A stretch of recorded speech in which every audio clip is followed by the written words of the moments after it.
Claire Donovan, 27, dark hair pulled back simply, white blouse, a warm burgundy cardigan, the kind of woman who looks entirely at home in an old house with good light and full bookshelves, which is exactly what she was.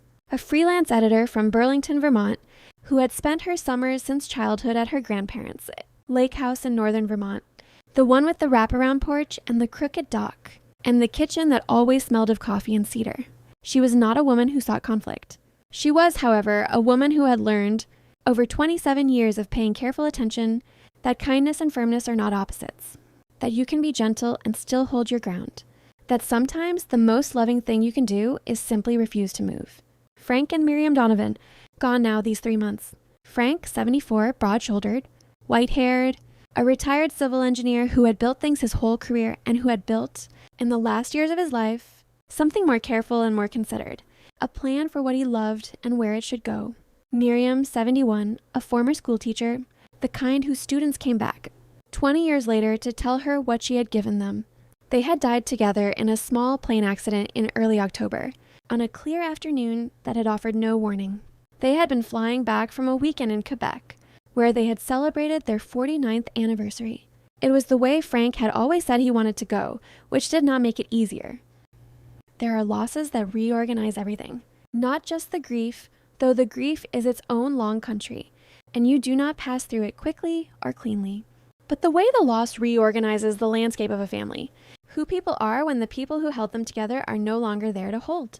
Sometimes what you find in that reorganized landscape is tenderness you didn't know was there, and sometimes what you find is something else entirely. Claire had been staying at the lake house since the funeral, not hiding. She was not a hiding person. But the Burlington apartment felt loud in a way it never had before, and the lake house felt like the only place in the world where she could still hear her grandparents without trying. Frank's fishing rod still stood in the corner of the mudroom. Miriam's reading glasses were still on the nightstand in the guest room, folded on top of a novel with a bookmark at page 212. She had not moved anything. She was not ready to move anything. She worked from the kitchen table, editing manuscripts, answering emails, making coffee in the same percolator Miriam had used since before Claire was born. She walked the lake road in the mornings. She sat on the porch in the evenings and watched the water go from silver to gold to dark, the way it had every evening of her summers here for 22 years. She had not yet fully absorbed what the will said. Not fully. The numbers did not feel real to her, and she was not thinking about them as numbers. She was thinking about the fishing rods and the bookmark at page 212, and about what it means to be the person someone loved best, and whether you are ever really equal to that. The will had been clear. Frank and Miriam Donovan had left their estate, the lake house, the investment portfolio, the modest art collection Miriam had assembled over decades of gallery visits, entirely to their granddaughter Claire, their 3 adult children, Claire's father Dennis, and his 2 siblings. Patricia and Warren received equal distributions of a separate account. Frank had maintained specifically for that purpose, each share substantial and clearly designated. It was not a surprise to Claire. Frank had told her in his direct and unhurried way, on a summer evening on the porch 3 years ago. He had explained his reasoning in the same tone he used to explain load-bearing calculations carefully, with the logic visible. Dennis and Patricia and Warren were comfortable, established, settled. Claire was the one who had come every summer. Claire was the one who had sat with Miriam through her health scare in 2019. Claire was the one who had called every Sunday, who had helped with the roof repair, who had learned the names of every bird that visited the feeder by the kitchen window. "You love this place," Frank had said, "and you loved us. That's not the same as just being family." Claire had not known what to do with that then. She was finding out now. Dennis Donovan arrived on a Thursday. Claire was at the kitchen table when she heard the car on the gravel. She recognized the sound of her father's SUV, a specific crunch, slightly heavier than average. She had grown up with that sound. He was not alone. Patricia's car followed, and behind Patricia's car, Warren's. All 3 of them on a Thursday morning in November appearing without a call. Claire set down her coffee. She went to the door and opened it before they reached the porch steps. Her father was 54. He had been, for most of her life, the kind of father who was present without being fully there, working, traveling at the edge of rooms rather than the center of them. He was not an unkind man. He was a man who had never quite figured out how to be close to people, and who had, over a lifetime of that difficulty, developed a defense that looked like confidence but was actually something more brittle. He was wearing that defense now. "We need to talk about the house," he said, without a greeting, without the pause that a person takes when they haven't seen someone in 3 weeks, and that someone has recently lost the 2 people who were also your parents. "Come in," Claire said. Patricia came in. Warren came in.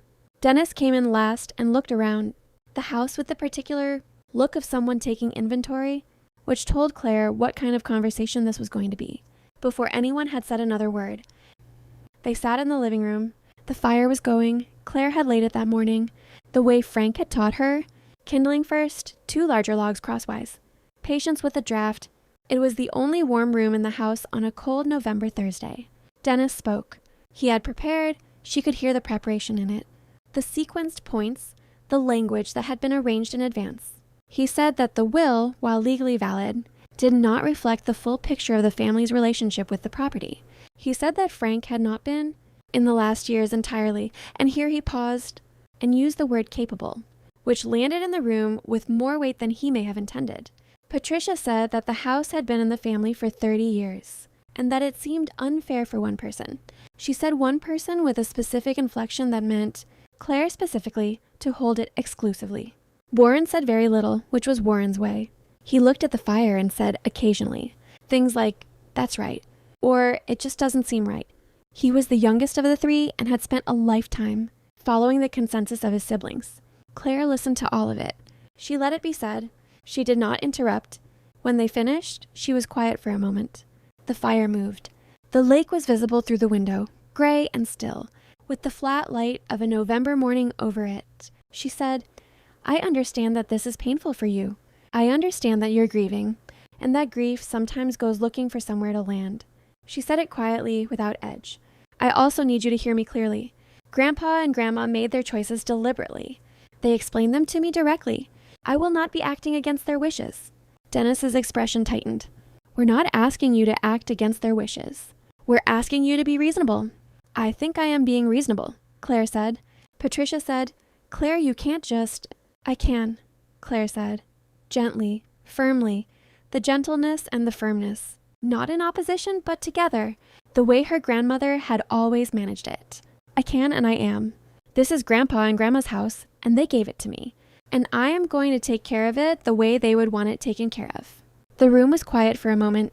Then Dennis said, and this was the sentence that told Claire how far things had already traveled in her father's mind. "We've spoken to an attorney. There are grounds to contest the will on the basis of Frank's—" "I know," Claire said. He stopped. She looked at him steadily. "I know you've spoken to someone. I expected that." She paused. "I've also spoken to someone. I'd like to make a call, if you'll give me a few minutes." She went to the kitchen. She called Harold Fenn, 81 years old. Frank Donovan's oldest friend. They had been in the same Army unit 60 years ago, had been each other's best men at their respective weddings, had fished this lake together every June for 4 decades. Harold had retired from a long career in family law and still, in the quiet way of people who are very good at something, kept his hand in when asked. He answered on the second ring. "Claire," he said. "They're here," she said. "All 3. A pause. "I see." His voice was the voice of someone who had anticipated this and had been hoping to be wrong. "How are you holding up?" "I'm fine," she said. "I need you to come." "I'm already in the car," he said, which was Harold's way of saying he had been expecting this call. She thanked him and went back to the living room. Harold Fenn arrived 40 minutes later. He drove a 10-year-old Volvo that suited him perfectly. Solid, unhurried, slightly battered in the ways that matter least. He was tall, white-haired, wearing a barn coat over a flannel shirt, and he came through the front door with the ease of someone who has been walking through this door for 40 years. Dennis, Patricia, and Warren looked at him. He looked back at them with the particular expression of a man who has seen the full range of what families do to each other in moments of loss and who has, at 81, lost the capacity for surprise but not for sorrow. "Dennis," he said. "Patricia, Warren." He nodded at each of them.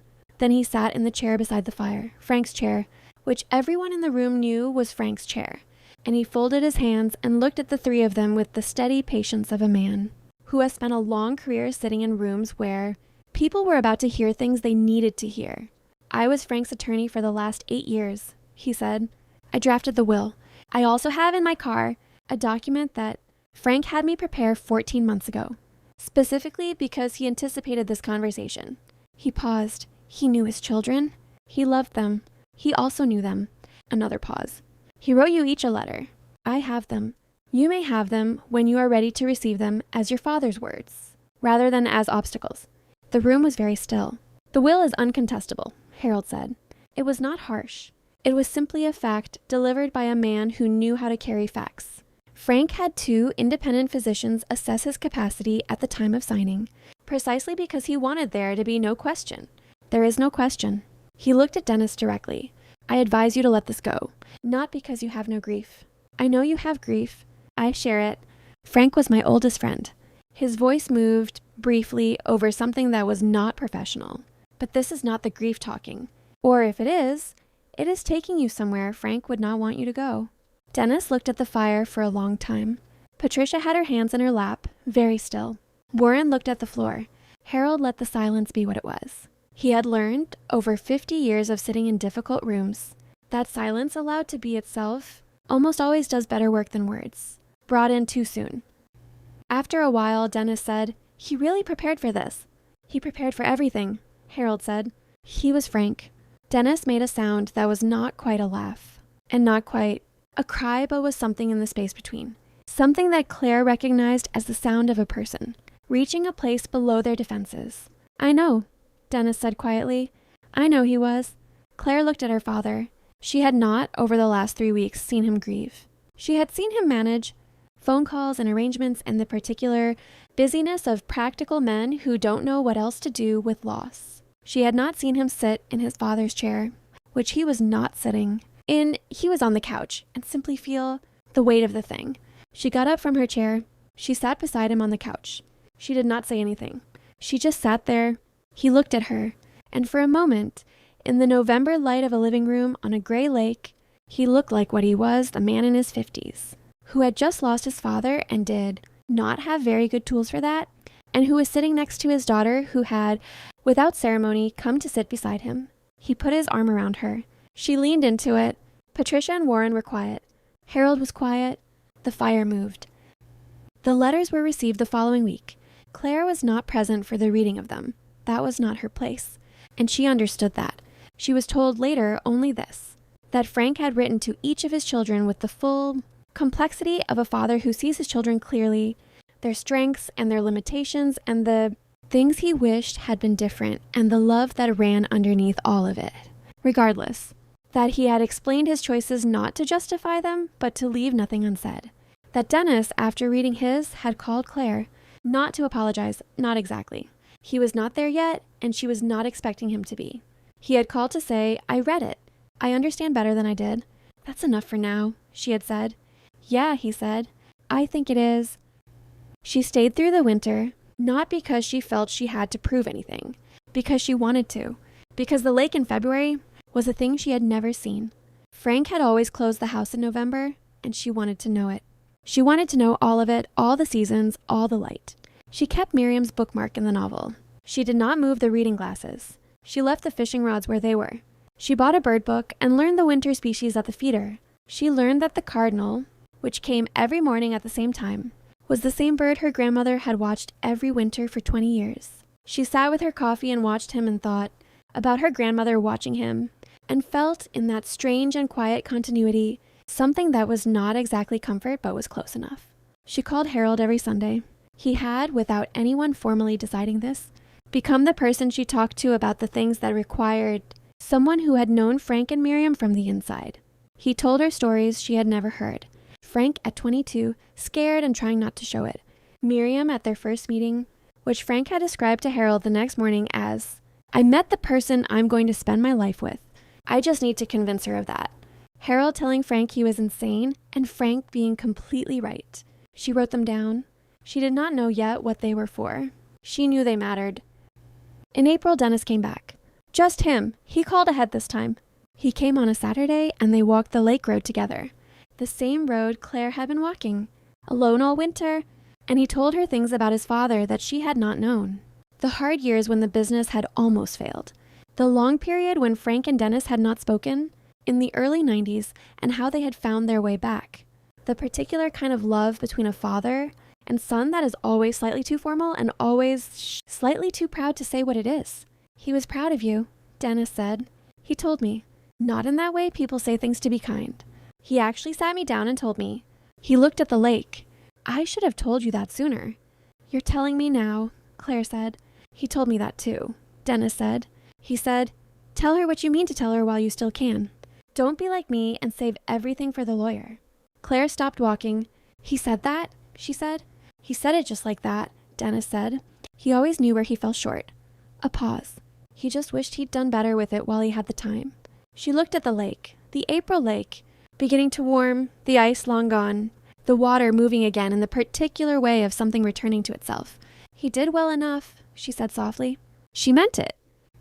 The house remained hers. That part did not change, and she did not need it to. What changed was slower and less documented. Dennis came back twice more that year, once with Patricia, once with all 3 siblings and their families, including cousins Claire had not seen in a decade, for a summer weekend that was uncomfortable in places and warm in others, and more honest than anything the family had. Managed in years, it was not a resolution. Families like theirs do not resolve, they continue. But they continue differently when someone in them decides to hold the ground with open hands, rather than closed fists. Harold came every June to fish, as he always had. He sat in Frank's chair on the porch, and told stories and caught nothing and seemed entirely content with both. On the last evening of that first summer, he and Claire sat on the dock watching the water go from silver to gold to dark, the way it always had. He would be pleased, Harold said. I hope so, Claire said. He would, Harold said. He built things that lasted. This is just the latest one. She looked at the dark water, at the first stars. Thank you, she said, for the phone call, for coming. He was my oldest friend, Harold said simply. Where else would I be? Perhaps this is what the long loves leave behind. Not only the houses and the heirlooms and the careful legal documents. Those matter. They are real. But what lasts longest is something else. A way of sitting beside a person when they need it. A phone call made without being asked. A story told on a dock in the summer dark, so that the person you are telling it to can carry it forward into a life the teller will not see. We are made, in part, by the people who loved us before we knew what we were, who saw something in us, the Sunday calls, the names of birds, the willingness to sit with a grief rather than run from it, and arranged, in their careful and unhurried way, to protect it. We carry them forward, in the coffee made the same way, in the bookmark left at page 212, in the cardinal at the winter feeder arriving on schedule as reliable as love.